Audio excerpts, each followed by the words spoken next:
before. He was solid then, not a ghost, and his eyes were fierce, like a man's when angry.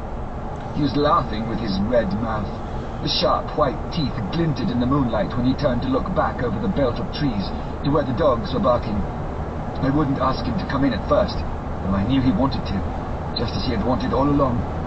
Then he began promising me things, not in words, but by doing them. He was now interrupted by a word from the professor. How? By making them happen. Just as he used to send in the flies when the sun was shining, great big fat ones with steel and sapphire on their wings, and big moths in the night with skull and crossbones on their backs. Van Helsing nodded to him as he whispered to me unconsciously, the Acherontia atropos of the Sphinx, what you call the death's head moth. The patient went on without stopping. Then he began to whisper, rats, rats, rats, hundreds, thousands, millions of them, and everyone alive, and dogs to eat them, and cats too. All lives, all red blood with years of life in it, and not merely buzzing flies. I laughed at him, for I wanted to see what he could do. Then the dogs howled, away beyond the dark trees in his house. He beckoned me to the window.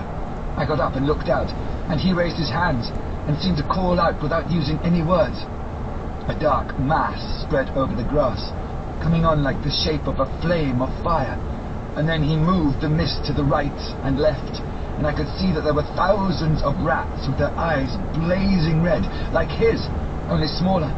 He held up his hand and they all stopped, and I thought he seemed to be saying, all these lives will I give you, I, and many more and greater, through countless ages, if you will fall down and worship me.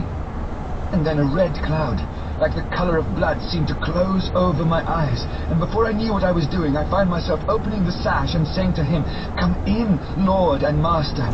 The rats were all gone, but he slid into the room through the sash, though it was only open an inch wide, just as the moon herself has often come in through the tiniest crack, and has stood before me in all her size and splendour. His voice was weaker, so I moistened his lips with the brandy again, and he continued.